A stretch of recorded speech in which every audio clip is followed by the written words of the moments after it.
Good afternoon, Chamber members. I'd like to call this meeting to order. For those of you I haven't yet met, my name is Sabrina Binkley, Head of School at Spruce Tree Montessori and Chair of the Fairbanks Chamber Board of Directors. I wanted to give a quick shout out to Marissa and Janelle, who conducted last week's Chamber Forum in my absence, as it was the first day of school for us at Spruce Tree Montessori, and it was all hands on deck as we welcomed our new 3- and 4-year-olds as well as all of our first graders into our community. And I just couldn't bear to pull myself away from the excitement of the midday around here, recess, lunch, and nap time. So thanks, Marissa and Janelle. So I'd like to take a moment, as we do each week, to thank our executive partners whose logos you saw on the screen before we began our program. These businesses are truly the backbone of business in our community and a pillar of strength for the Fairbanks Chamber. A full list of our executive partners can be found on our website. Welcome to the Fairbanks Chamber's Political Forum for candidates running for Alaska Senate Seat B and Alaska House Seats 2 and 6. The Greater Fairbanks Chamber of Commerce is a nonpartisan organization which advocates for the conditions that will allow businesses of all sizes to prosper in our region. We are focused on the betterment of all of our members by working with local, state, and federal government officials. The Chamber strives to represent its membership and address the multiple needs of the business community. The intent behind our hosting of political forums is to help you, our audience, understand your choices during this fall's election cycle. The candidates here today will appear on the ballot for the August 18th primary election. That's next Tuesday. Please note that you have a choice this fall whether to vote in person or by mail using an absentee ballot. The application deadline for the primary has passed, but you still have the option to vote early or vote on Election Day, Tuesday, August 18th. Check elections.alaska.gov for more details. However, you do still have time to apply for an absentee ballot for the October 6th borough and city elections at fnsb.us or for the November 3rd Alaska general election at elections.alaska.gov. Now I'd like to introduce you to our moderator today, who has volunteered to lead today's discussion. Brittany Hartman serves on the Chamber's Government Relations Committee and Transportation and Infrastructure Committee, and she is a recent graduate of the Leadership Fairbanks class of 2020, sponsored by the Chamber. She's lived in Fairbanks for 19 years. Brittany earned her bachelor's degree in political science from UAF, and in December, she'll graduate with her master's in business administration, also from UAF. Brittany has spent 10 years working in Alaska's state government, including the state legislature and the governor's administration. Brittany is now the Fairbanks Branch Manager and Government Relations Liaison for the Associated General Contractors of Alaska. She thoroughly enjoys being able to use her government experience to help advocate for the construction industry on the local, state, and federal level. Welcome, Brittany. The mic is yours.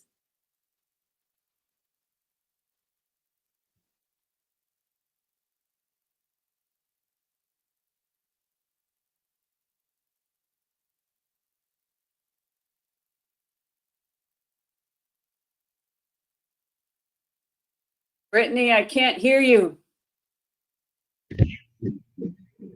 Thank you, Sabrina. Sorry about that. I'd like to kick off the forum with a word of thanks to the candidates who have joined us today. Thank you for your willingness to serve in public office and for the work you will do on behalf of Fairbanks residents and businesses. Campaigning and being a representative for Alaskans is a hard job, and we appreciate you stepping up and taking on that responsibility. So again, thank you. As I introduce each of you, please wave so the audience knows who you are. The candidates for Alaska Senate District B are Senator John Coghill and Robert Myers. The candidates for Alaska House District 2 are Representative Steve Thompson. Thank you. And Dave Sell, who did not respond to our invitation to join us today. The candidates for Alaska House District 6 are Mike Kronk, Julie Morris, and Ryan Smith. Thank you for joining us today and welcome to the forum. I also want to extend the Chamber's sincere thanks to our Political Forum Series sponsors, Hedgecott Group Real Estate, Mac Federal Credit Union, the Alaska Oil and Gas Association, Hale and Associates, and Doi Unlimited. These organizations support informed voting and engagement with the important issues facing our state. Now let's do a quick review of our event format. The candidates will be asked a series of questions that are either short answer or yes, no. Each candidate will be given the same amount of time to answer each question. We have also reserved time at the end for audience questions. If any of our online audience have questions throughout the presentation, please type them into the chat box on YouTube. Chamber staff will review the questions and select a few to ask the candidates. We have a limited time here today, so I encourage the audience to engage with the candidates outside of this forum to learn more about them, their philosophies, and their vision for the state of Alaska. Now to the candidates. I'd like to give you just a few last-minute instructions before we begin with your opening statements. As I ask each question, I will give you a time limit. I'll also indicate what order you will answer in. Candidates for Senate Seat B will always answer back-to-back, as will candidates for House Seat 6. This will help viewers understand who is running for each seat. After each person has finished speaking, I will indicate the next candidate, just so we all stay in the same order. I'd like to remind you that our official timekeeper will start the timer on the screen when you begin speaking. Please stop when your time is up so we can cover all of the questions. The timer will briefly flash red, so if you are in the middle of a sentence when the time expires, please quickly finish. If necessary, we will mute your line to keep the forum moving along. But we won't have to do that today because you guys will all be on time. So with that, let's get started. Each candidate will now give a 1-minute introduction. To help you get to know the candidates, we ask them to cover 2 questions in their introduction. 1, what motivated you to run for office? And 2, what is the one thing you will need to learn if you win this seat in November? We will start with Senate Seat B, Senator Coghill, followed by Mr. Myers. Next, we will continue with House Seat 2, Representative Thompson. And finally, House Seat 6, Mr. Cronk, followed by Ms. Morris, and then Mr. Smith. Senator Coghill, please start us off with your 1-minute opening statement. Good morning. Thank you for the forum. What motivated me to run was state's a new state, and we got to build an economy. So I like to be a part of that. Growing Alaska, because sharing it with the federal government has been a big, big deal. So kind of eking our way through land management issues. Probably the next big thing was family. Families have been under attack in many ways, sometimes through regulation. And so that's whether it's schooling issues, pro-life issues, or just the primacy of the family. And then government needs to be limited. You have to continually work on limiting government, both in authority and spending. And those have motivated me primarily to help grow Alaska. Man, I left some time on the table, man. Yeah, thank you, Senator Coghill. All right, with that, we'll move on to Mr. Myers. Good afternoon, Robert Myers here. I'm born and raised here in the interior, originally Salsha, then Fairbanks, currently North Pole. Went to high school and college here. And these days I drive a truck for a living, got a wife and 3 kids at home. I got into this race because our state has been doing things the same way for about 40 years now, it seems like. And over the last 5 to 10 years, conditions have changed. Whether you're talking about oil prices, whether you're talking about the size of the state, which has been steadily growing, or a number of other issues. And it's time for us to do something different. And I don't see too many people in the legislature willing to own up to the fact that conditions have changed. They seem to want to just bridge to, well, things will go back to normal soon, and it's not going there. So time to do something different. Thank you. Thank you, Mr. Myers. Appreciate that. Representative Thompson. Thank you. Thank you, Brittany, for being our host today. I've been down in Juneau for 5 terms, and I really feel like this is going to be one of the most important terms coming up this next 2 years that the state is ever going to face. We've reduced spending to a degree, but we are going to have to really reduce it this coming year. I feel like my experience down there dealing with all of the different departments and with the administration people I've learned a lot, and I think that's going to be very important this year. We've got to grow Alaska. We've got to encourage resource development, get rid of regulations that are hamstringing us in those areas. And we have to watch over the people of Alaska. They have needs. We have police, fire, public safety, prisons, the legal system, roads that need to be addressed. And I feel like I've got a good head start on that. So it looks like my time's up. Thanks. Thank you, Representative Thompson. Mr. Kronk. Good afternoon. I'm a lifelong Alaskan that really cares about Alaska, and running for District 6, we have a vast district, and I really want to protect the rural way of life. And, working with Representative Tallarico, I've learned a lot about the district. I grew up in Northway.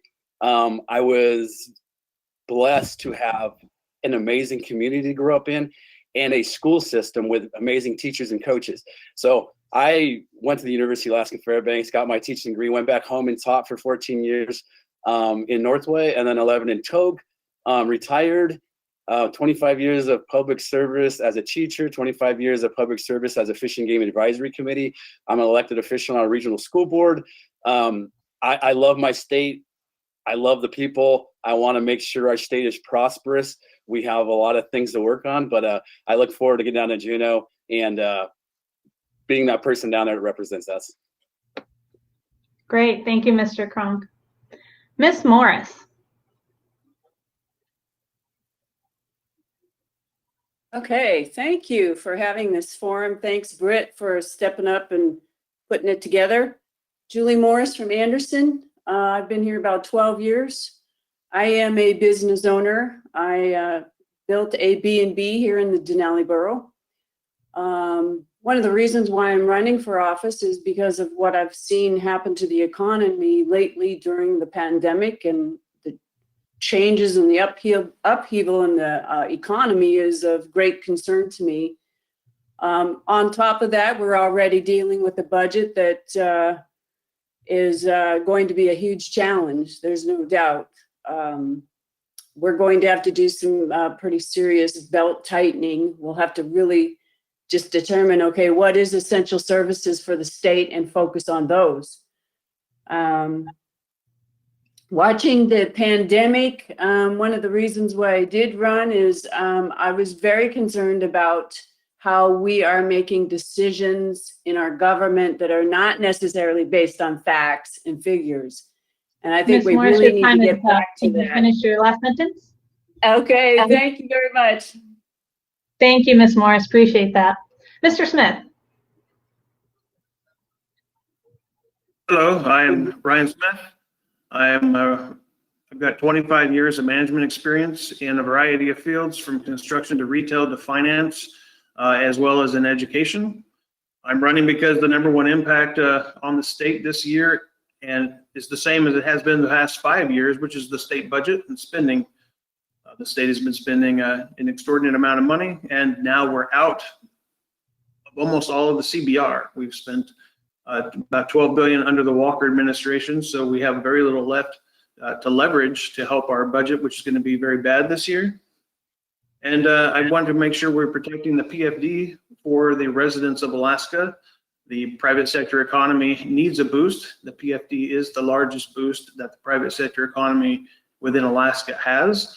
And over the past years, we've lost about $10,000 as individuals that we would be able to put into the private sector economy, resulting in about $8 billion worth of income and revenue generated through the private sector in Alaska. Thank you, Mr. Smith. Appreciate that. Thank you, everyone, for your introductions. We are now going to move on to our first question. So first, we have a series of questions based on the Fairbanks Chamber's advocacy agenda and the issues suggested by chamber members. For the first question, you're going to have 30 seconds to respond. We will start with Senate Seat B again with Mr. Myers, followed by Senator Coghill. And they will be followed by House Seat 2, Representative Thompson, and then House Seat 6, Ms. Morris, Mr. Smith, and Mr. Kronk. So question 1, The coronavirus pandemic has negatively affected businesses throughout Alaska. We all hoped that the disruptions which started in March would be temporary and we would all be back to normal by now. Instead, new COVID-19 case counts are rising. Some states are reclosing businesses in an attempt to prevent their hospitals from becoming overwhelmed, and the enhanced unemployment funding from the federal government has just run out, potentially leading to a new wave of financial hardship. The question is, what advice would you give to business owners trying to find the right balance between safety and economic concerns? Mr. Myers, 30 seconds are on the clock. I think at this point, we're going to have to look less at prevention, more at mitigation. We've come to the end of being able to shut down and being able to have people preserve their livelihoods. We need to be able to save business, save jobs. Rates of other things like that are skyrocketing.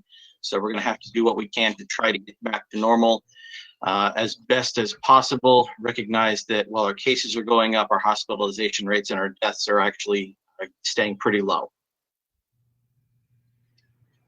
Thank you, Mr. Myers. Senator Coghill. Thank you.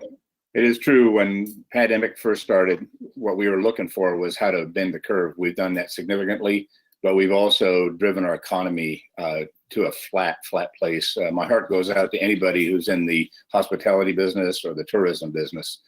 So bureaucratically, trying to push things through that we've received from the federal government has been one of the top jobs for us.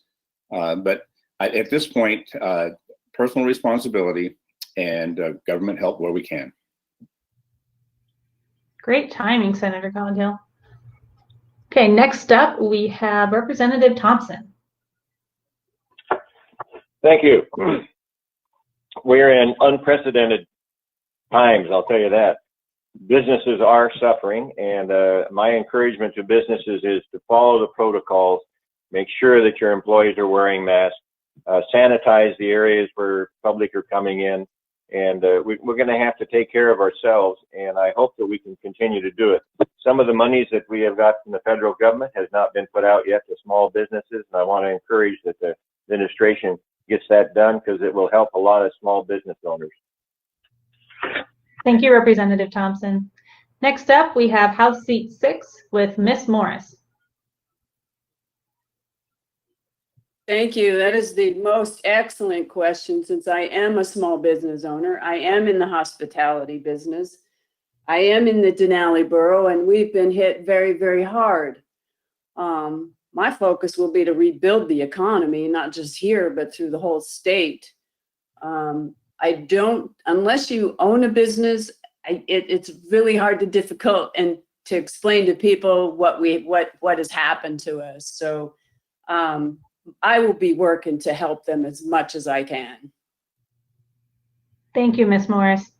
Next up, also from House Seat 6, we have Mr. Smith.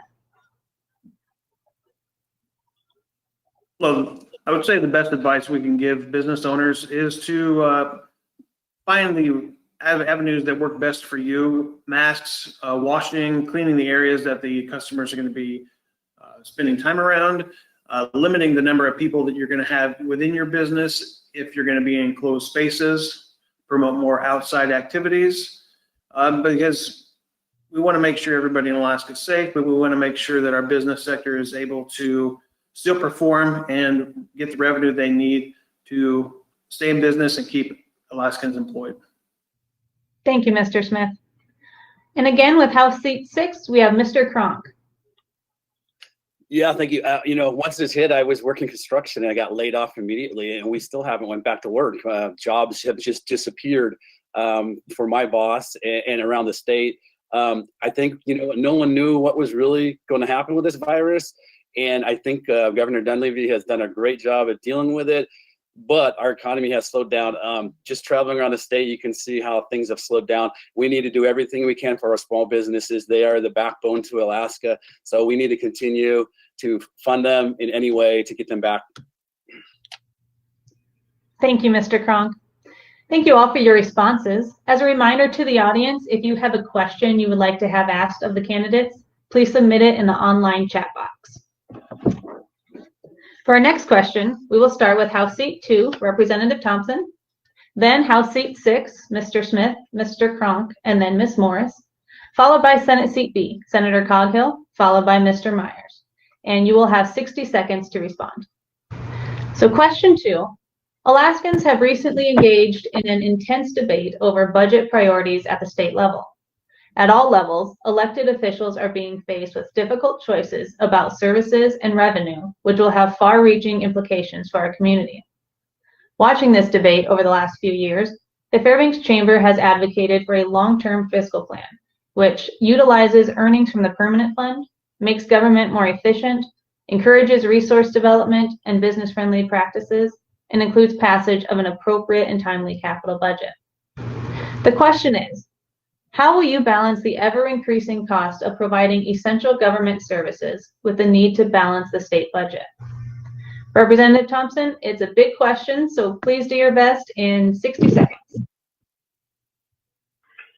Thank you for the question. This is going to be probably the hardest year that I've seen down there in the 10 years I've been there. We have got to come up with ways to balance our budget. We have a POMV on the earnings reserve account. This year that we're in, we drew $3.09 billion from it. 2022 budget that we'll be working on, we're projected to, with our 5%, just be drawing $3 billion. And we're going to have a shortfall. We're going to have to figure out how to make up that shortfall. There's a lot of things that are going to be discussed, everything from sales tax to income tax. I don't want to see us go that way because people are already hurting and we're going to take more of their money. That would be very devastating. So we're going to have to try to balance the budget with the best we can and come up with some way to keep providing necessary services. It's going to be a tough year, and I'm looking forward to being down there to be part of it. Thank you, Representative Thompson. Again, excellent timing. Followed up with House Seat 6, Mr. Smith. This is going to be a difficult budget year with the reduction in oil production, the cut in oil prices, and the lacking tourism business, which is one of the largest areas within our economy for income. I was up in Denali and they were down 90% from the years before. What we need to do is take spending back to what is constitutionally mandated and go from there. We need to start finding more efficient and effective ways to perform the duties in which we're required to do. And we can make sure that there are no sacred cows. Right now, between K through 12 education and the university, that's about 1/3 of the budget. We can't have that much money going to one location when we have so many different services to provide to the citizens of Alaska. We need to look for new revenue sources, but we cannot be taxing the people of Alaska. Thank you, Mr. Smith. Continuing with House Seat 6, Mr. Cronk. Listening, the key word is essential. We really, truly have to identify the essentials that we have to, we're constitutionally mandated to fund. We hear how, this is going to be the hardest session, and I choose not to look at things in the negative light. I'm going to say, hey, this could be a really positive session because we get to really identify these things and work on those things and get those things funded and continually to develop our resources. We all know that you're not going to develop a resource tomorrow. It takes years to get this done. We need to be able to reduce these regulations and build these resources responsibly across the state. We're not in a period of time where we can implement any taxes on people. We need to look at, per se, education and not have your hand out for more money. We need to be able to figure out how much more efficient we can spending the money that we have. Thank you, Mr. Cronk. And continuing again with House Seat 6, we have Ms. Morris. Thank you. That's an excellent question. I look at that word balance. Balance is going to be really important. We do need to cover our essential government services and take a good look at define those for what we really need. Once again, I think we need to take a look at the Medicaid budget and find out where can we cut in the Medicaid budget that, is not part of those essential government services. I think that's one area where we could take a look at and probably come up with some decent cuts. We're also going to have to look at education because it's completely different than what it was last year. A lot of parents have decided to homeschool, which means our education budget is going to be drastically different than it has been in the past. And that's due to the pandemic. So there are two of the big drivers in our budget, and we really need to take a look at them and find out what is the best way we can balance the budget. Thank you. Thank you, Ms. Morris. And following with that, we have Senate Seat B, Senator Coghill. Yeah, probably what we're going to have to do. We have to figure out how we use that percent of market value, as Steve said. Of that $3 billion, we can do a dividend out of that. We can also fund government with a good portion of that, 2.7 or so, which with the low oil prices will force us to have huge downward pressure on government. It will be a prioritization process. There's no doubt about it. All the people in Alaska are going to be involved in it. It's not going to be easy, as some people have said, but it's also a time for us to kind of change some of our thinking, whether it's in education or Medicaid budget. Those two are big, big issues that cost the state, but they also deliver huge services to Alaska. I think we're just going to have to do some of those differently. Most of the other budgets have been cut. University is in for a change, and I'm willing to work on that change. I think the cost is going to go down, and the structure is going to change. Thank you, Senator Coghill. Again, with Senate Seat B, we have Mr. Myers. So in the short term, probably the two places that we can look at quickly for efficiencies are going to be at the University of Alaska and in the Department of Transportation budget. In the long term, in order to attack things, we will have to address K through 12 education and our Medicaid budget, and just change how we operate in there. That's what's going to have to happen here. Somebody's going to have to go into these formulas and say, okay, let's move some things around. Let's change how we operate, not just change how much money is going to it. We're really going to have to ask ourselves, is it time for the people of Alaska to have to pay a little something into their government?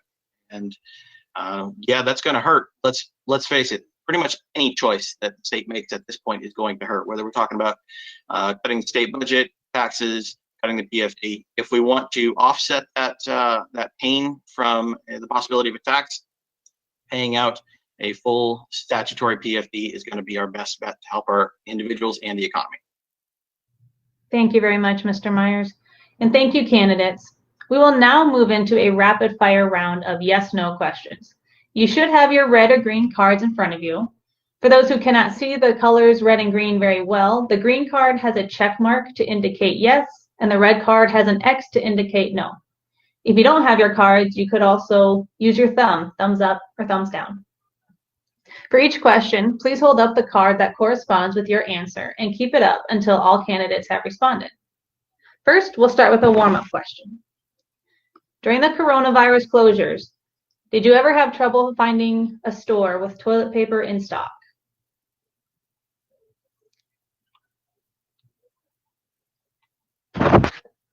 Okay, we have one no. Okay, thank you. Looks like everyone knows how to do this. So, all right, here we go with the rapid fire questions. Question 3. The Fair Share Act, a ballot initiative, which will appear on the November 3rd general election ballot, would increase the state tax rate on oil production and discourage future investment by oil companies in Alaska. Would you encourage someone listening today to vote for this initiative?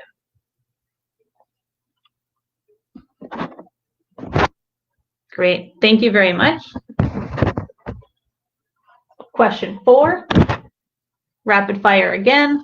Would you support implementing a broad-based tax, such as a state income or sales tax, to pay for state services?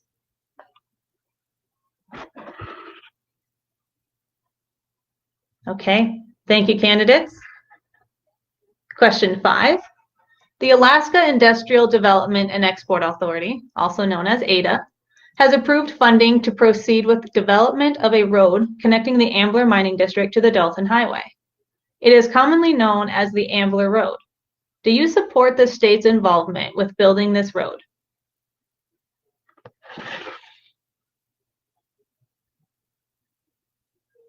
Thank you, candidates.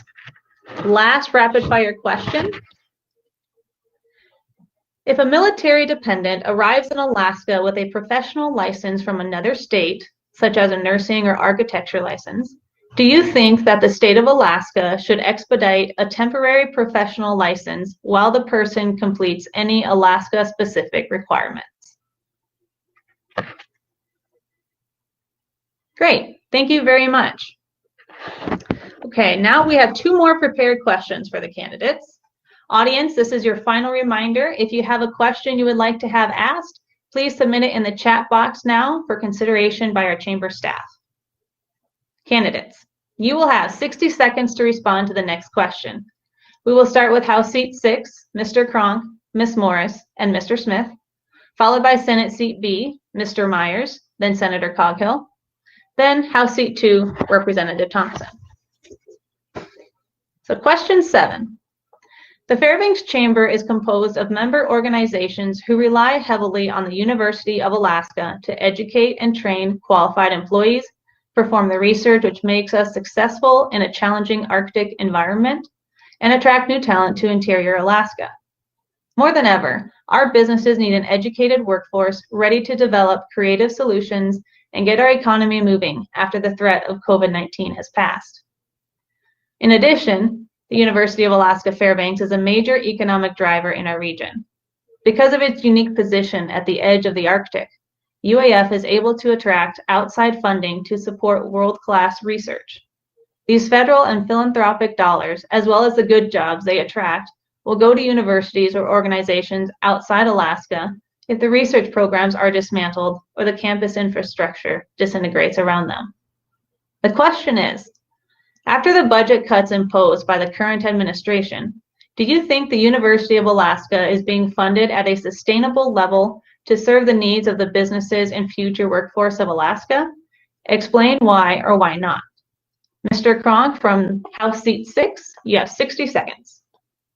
Well, as a proud graduate of the University of Alaska Fairbanks, I do think we're funded well. I think we've gotten involved in way too many things.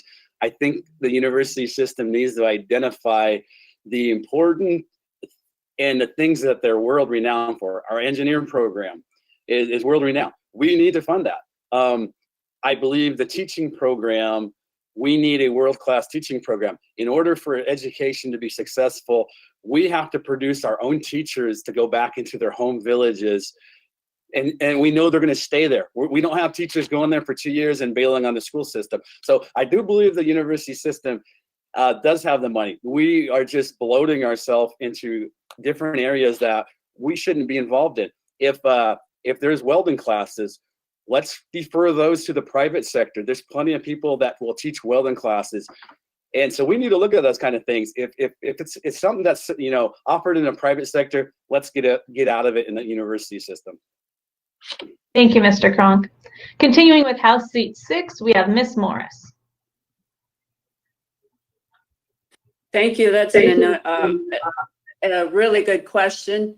University, as always, has been an economic driver for the interior.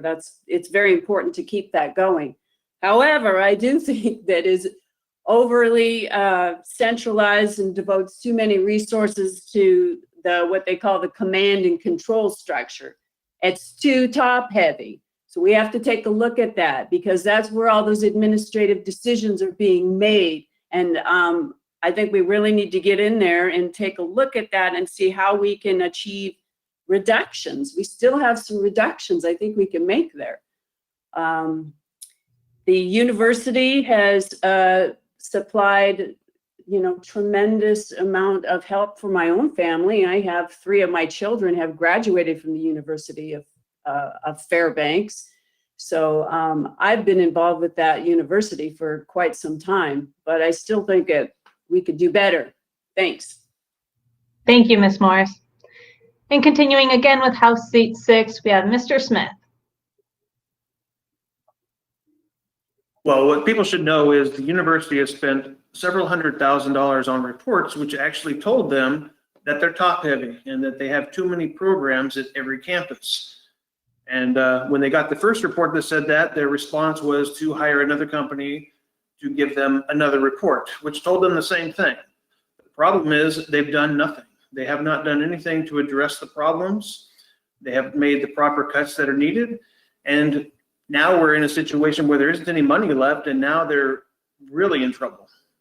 Now they need to start deciding which campus is best suited to teach specific areas of employment and cut down on what we have. We've got history departments on all three main campuses. We've got education on all three campuses. We used to have philosophy, even though there's only about 3 students.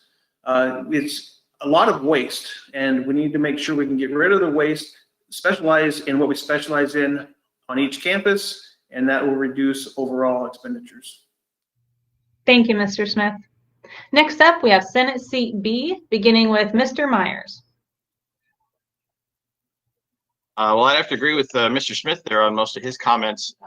It's time for the university to change how it's doing things. It's been doing things a certain way for 40 years, and they haven't acknowledged that it's time for something different to work. Whether we're talking about consolidating programs, consolidating the overhead, whether we're a bunch of issues like this. Just before he resigned, President Johnson acknowledged that the university has, I believe it was about 15% more facilities and about 10% more administration than comparably sized universities across the country. And they seem to be putting blinders on, and all they want to do is ask for more money. We want to have a strong university here, but a strong university is going to include something that's run well and that uses its resources efficiently. It's going to have to up its level of private giving, which is near the bottom in the country, and it's just going to have to change how it works for things. To be fair, I am a philosophy major from UAF, but at the same time, I drive truck for a living. Thank you very much, Mr. Myers. Continuing with Senate Seat B, we have Senator Coghill. Yeah, thank you. Well, return on investment, that's what we want from Alaska, from our university. And that's our teachers. We want our teachers, we want our paralegals, but we also want our good research. Top heavy is without a doubt part of the problem. And trying to do too many things for too many people, we're gonna have to deal with. The Board of Regents have been handed a tough budget. There's no doubt about it. And I'll support the Board of Regents looking into their programs. But the pressure that we have from the legislature is return on investment. We want Alaskans to be able to fill our businesses and take care of our land, do our fish and game management. And so if anybody knows Alaska, it should be our university system. So I like the research part of it. But sometimes I'm a conservative, and they chase the liberal dollar, and sometimes that drives me crazy. So the liberals got to step up to the plate and look at return on investment.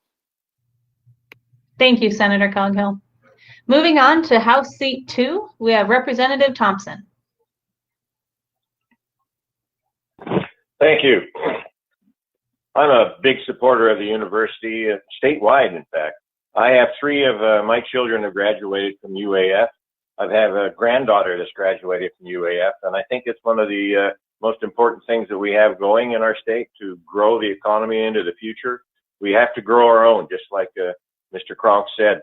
We need to grow our own teachers because we can't seem to get teachers to stay anywhere in the rural areas, and that's one of our biggest problems. But at the same time, I've really got some confidence. The university, we've reduced their budget, cut their budget by over $100 million over the last 4 to 5 years. That's a huge amount of reductions. They are addressing that with, I think, well over 1,200 layoffs of employees. So that's a big start. Pat Pitney, as the acting president, has got some innovative ideas. I'm really looking forward to what she's going to be able to do in this next year. It needs to be a single appropriation so the regions have the right to do what needs to be done. We've been doubling up on that appropriation, and we need to change that. Thank you, Representative Thompson. Thank you, candidates, again. This is our final prepared question. You will have 60 seconds to respond. We will start with House Seat 6 again, Ms. Morris, Mr. Smith, then Mr. Cronk, followed by Senate Seat B, Senator Coghill and Mr. Myers, and then House Seat 2, Representative Thompson. Question 8. The state of Alaska is fortunate to have many natural resources, from timber to oil and gold to fisheries. Development of these resources has been a major driver of Alaska's economy from the beginning. These industries also contribute a substantial portion of the state's budget. The Fairbanks Chamber supports the development of high-paying construction, production, and operation jobs resulting from resource development. Fairbanks companies are poised to manufacture critical supplies, transport equipment, provide skilled workers, and support new development. Of course, businesses must benefit both current and future Alaskans, beyond providing good jobs. Our members continually and consistently demonstrate a commitment to working safely, attaining globally accepted sustainability goals, and making a positive, lasting contribution to society. What do you see as our state government's role in responsible resource development? Ms. Morris, we will start with your 60-second response. Responsible development. That's really good. And what the state's role is in that is obviously, you know, we do a lot of permitting, we do a lot of regulation, and of course we tax. That's the state's role. How we approach all of those different items, I think we could do streamlining with regulations and with permitting so that it is business friendly. At this point, I do not think we could do any more taxes at all on any business with the way how unstable we are. So the state role is really to promote business and to promote resource development. I think it's really important that we always stay at an important level of constantly moving forward with different resource development options. And that's going to be important to diversify our revenue. So thank you. Thank you, Ms. Morris. Continuing with House Seat 6, we have Mr. Smith.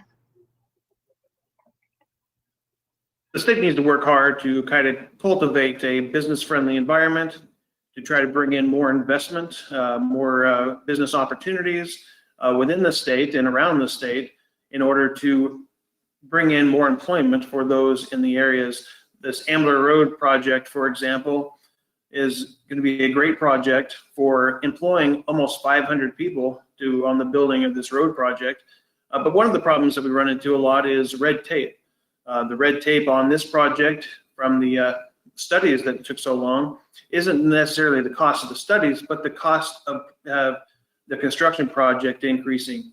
It has increased in the expectation pricing from $450 million to over $500 million during the course of this study, which has now cost us over $50 million extra, with an expectation that it could cost up to $1 billion. So we need to start looking at these projects and try to streamline the process to get more business working faster. Thank you, Mr. Smith. Next up with House Seat 6, we have Mr. Cronk. All right. First of all, we need to continue researching these areas.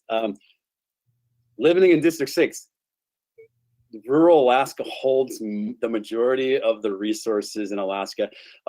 We need to partner with our native corporations. They own a lot of property with a lot of resources. And without those partnerships, it's going to be very difficult to develop these resources. Resource development is key to education. And what I'm saying by that is when we develop these jobs, we're going to have high-paying jobs for rural Alaska.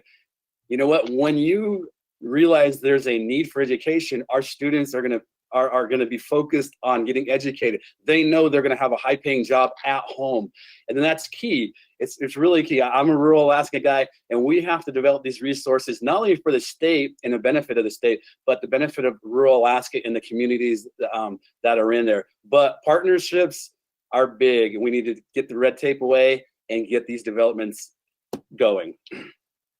Thank you, Mr. Cronk. Next up, we have Senate Seat B, beginning with Senator Coghill. If you don't produce off your land, then you're not going to have a way to grow. And that's true of the university, and that's true of the state of Alaska. The university, by the way, needs more land. For us, access to land is a big issue in the state, and partnerships, as Kronk says, is a big part, because the two biggest landowners outside of the federal government are the state and the native corporations. So access to land, and then reducing whatever risks we can, and that is what our permitting process does. So the permits need to be clear and concise. Almost everything we do is greenfield in Alaska, and it seems like we have to pave our way through the courts in order to get something done, and that's too bad, because it takes long-term capital to make investments in Alaska. So forestry, farming, fish, and land development, that's how we're going to grow.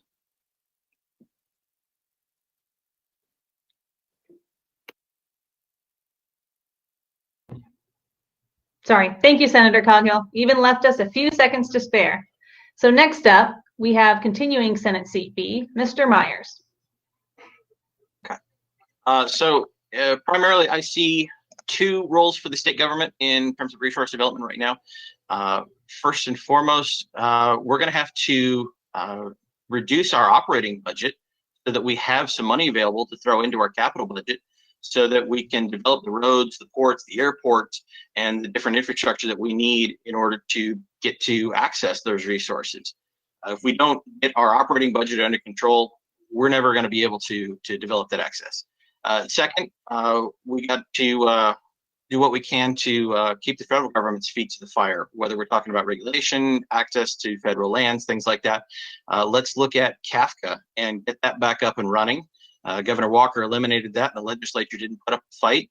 And let's use their recommendations to attack what the federal government is going back on its word on. And let's get the legislature involved and have a House and a Senate representative on there that will stay involved and hold people's feet to the fire. Thank you, Mr. Myers. Next up, we have House Seat 2, Representative Thompson.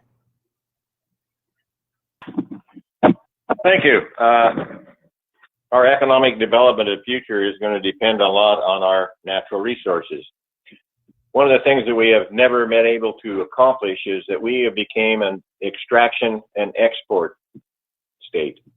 We need to do things that has value added from all these resources that we have. That would be a big help. One of our biggest problems with economic development and development of our resources has been the over-regulation of the state government and the federal government.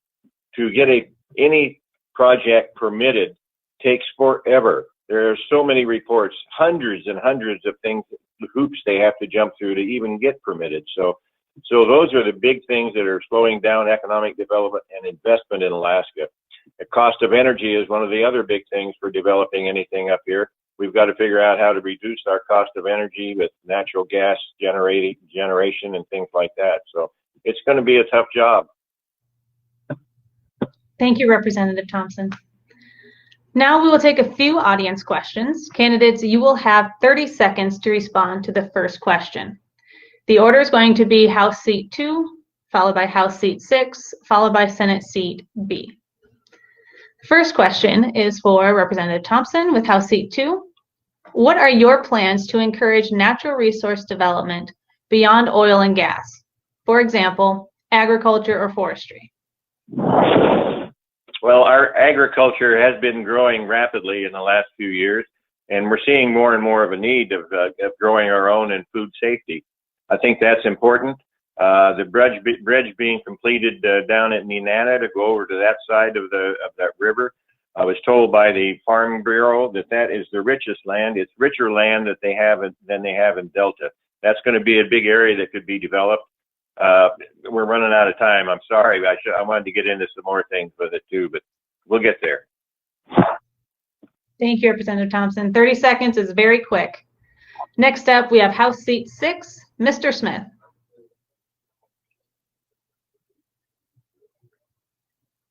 Representative Thompson's correct. The agricultural area there by Nenana is supposed to be even richer than the fields in Delta, which is going to be a great resource for interior Alaska and the state as a whole. And finding more locations like this would be very beneficial for all of us. The University of Alaska has a lot of land that just sits there vacant. They could utilize some of that area to start growing crops again and start using those to generate a little bit of income for their problems, as well as make a difference in the lives of everybody here in Alaska. Thank you, Mr. Smith. Continuing with House Seat 6, we have Mr. Kronk. I agree with Ryan, and Steve. The Nenana area has the largest potential. We got to get across that bridge and open that area up. I think COVID has really shown us the importance of being reliant on ourselves. I was down in Kenny Lake, and you can see the people there. They have cows that they're raising out there, pigs they're raising. They got fields opened up, and I think that's key. We need to be self-sustaining in Alaska, and continually to work to develop this kind of stuff, so we're not dependent on outside of Alaska.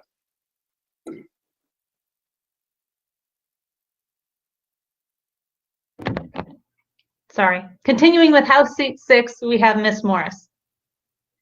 Thank you. That's one of the better questions. I think in District 6, we have an enormous amount of natural resources, but we do have agriculture and forestry. Timber sales is going to be important. There's a lot of people who would like to go out and, cut wood. So timber sales is going to be really important.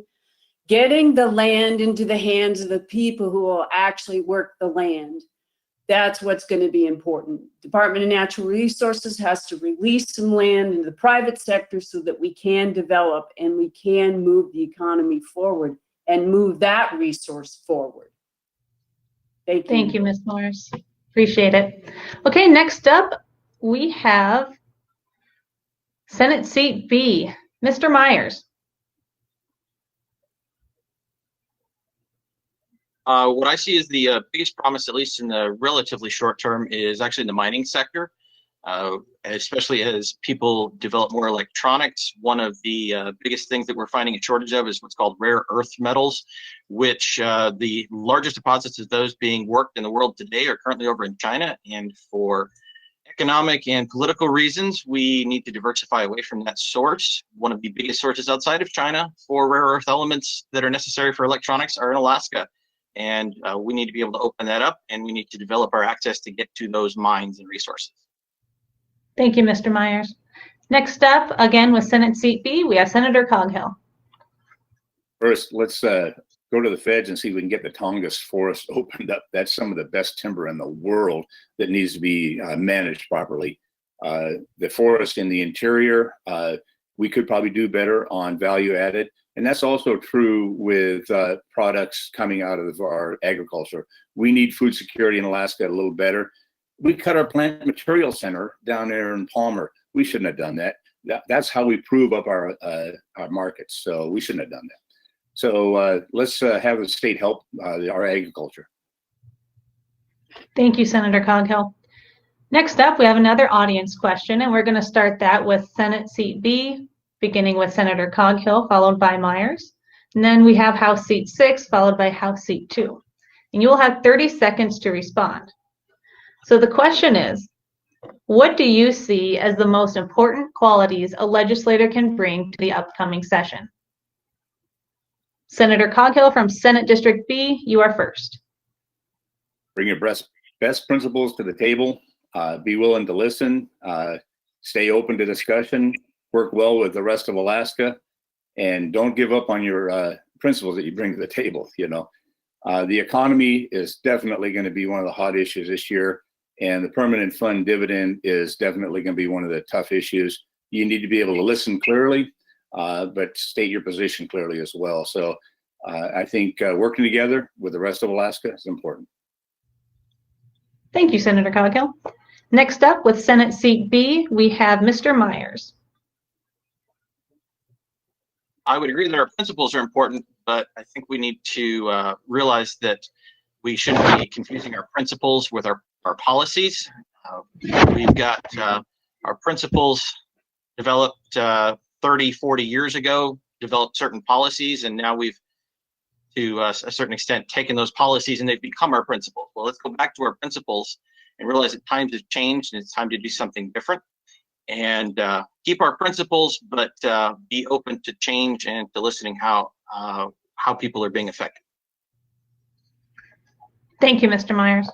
Next up, we have House Seat 6, beginning with Ms. Morris. Well, I think the most important thing that you can bring to the table is integrity. Do what you say you're going to do. I think that's going to be really important for Alaskans to be able to trust their legislators again. Too many times people have said they were going to do something and then they changed their mind and changed course without really educating their constituents as to why they did that. So integrity is really going to be important this time around. Thanks. Thank you, Ms. Morris.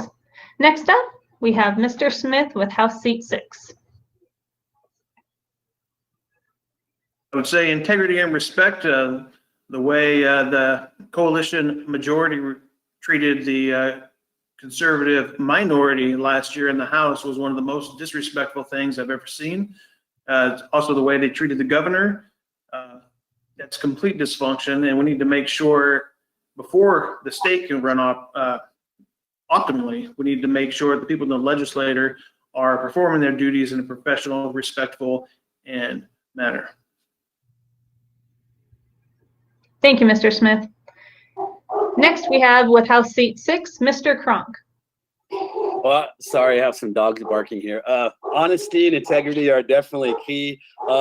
We need to be able to follow your values. And you know, growing up in small community, there's community values that I learned from my community that I'm going to stick to. You need to be firm. You need to be able to listen to people. Work with your team, whatever group you're with. You must be able to work together. You reach across the aisle and work together, find the common themes that we can all agree on, but stick firm to our values and be honest with our constituents. Thank you, Mr. Kronk. Next up, we have House Seat 2, Representative Thompson.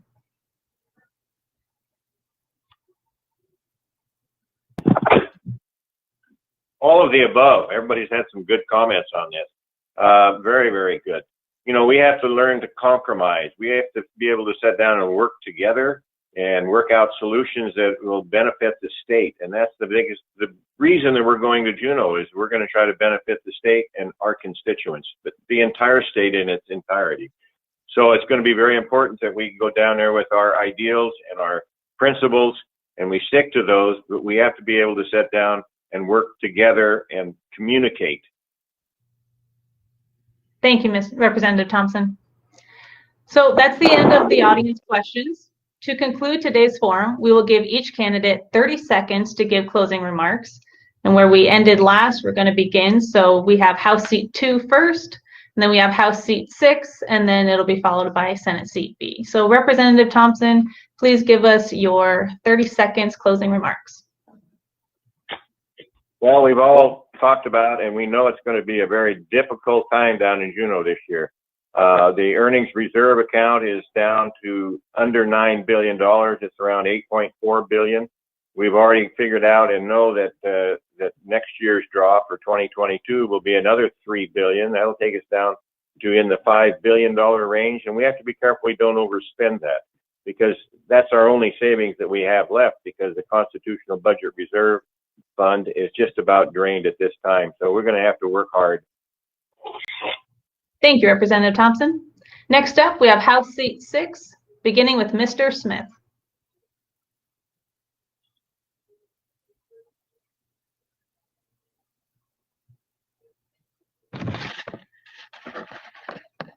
That we need to have in the legislature this year is deal with the state spending. That is the biggest threat we have in Alaska to our way of life and the citizens of Alaska. We need to make sure the PFD is able to be restored and given back to their proper owners, the people of Alaska, to keep the private sector economy moving.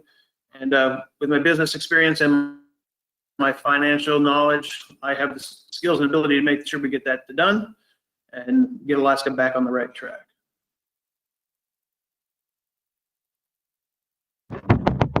Thank you, Mr. Smith. Continuing with House Seat 6, we have Mr. Kronk. I'm a lifelong Alaskan. I graduated. I'm a proud graduate of Walter Northern High School. I'm a proud graduate of the University of Alaska Fairbanks. Alaska is in my blood. The whole purpose of doing this is because I care about my state. I care about my people. We do have issues. And again, we can look at them as negative, or we can go down there and be positive and work together and begin fixing the issues that we have. We all know we have a budget problem, and we need to get down there and get to work, make sure the people are well represented, and we do what's right for Alaska. Thank you, Mr. Cronk. Continuing with House Seat 6, we have Ms. Morris. Thank you, first of all, for all of you that are watching this. This is a good time for the people of Alaska to take a really good look at your candidates and decide who is going to represent you. More than ever, it's going to be really important that you pick someone with some integrity, who's going to do what they say, somebody that you can trust. This is going to be an important time for us. And I would like to ask for your vote. I will do everything I can to help Alaska. Thank you. Thank you, Ms. Morris. And next up, we have Senate Seat B, beginning with Senator Coghill. If we're going to build Alaska, we're going to have to get our budget under control. And part of that is our responsibility in the legislature. That means if you can't share the wealth as much as you can, share what you can. And that's going to be a change in the permanent fund dividend formula. I hope we can get that done this year, because if we're going to have a long-term plan, that's going to be a key element. And before we talk about any taxes or anything like that, reduce your government, share your wealth, and move on. Build Alaska. Thank you, Senator Coghill. Next, we have Senate Seat B, Mr. Myers. Saving the best for last, I see. Okay, so the question that we have to ask ourselves right now is, who's in charge here? Is it the people, or is it the state? And part of the reason I got into this race is because what it seems to me is happening is that the people are being sacrificed in order to support the state. The state is the operating budget. To some extent, the state is the capital budget. The capital budget is also what helps grow our private sector economy in the long run, and our permanent fund dividend is what helps grow and sustain our private sector economy. Time to ask us which of those two is more important. Thank you very much, Mr. Myers. I want to thank all the candidates. You all did an excellent job with the timing. I muted myself a few times, so I ruined the timing, but you guys did great. So thank you very much. Thank you again for participating in our second ever online political forum. You guys did great. We at the Fairbanks Chamber appreciate your flexibility and willingness to try this new format with us. Thank you to our audience for informing yourselves about the upcoming election in this unusual year. We will take a break from political forums next week to hear a presentation entitled COVID-19 and the Alaska Economy by Muhsin Gutabi from the Institute of Social and Economic Research in Anchorage. Our next political forum will take place Tuesday, August 25th, featuring the candidates for Fairbanks City Council. Please join us online for that discussion. We encourage you to cast your vote in the Alaska primary election on Tuesday, August 18th, 1 week from today. Don't forget that you can request an absentee ballot for the municipal and general elections online today as well. So with that, thank you all for joining us, and I hope you have a great afternoon. Remember to vote. Thank you, Brittany, and thank you very much, Chamber of Commerce, for having this forum. It's been great. Thank you. Yep, thank you all.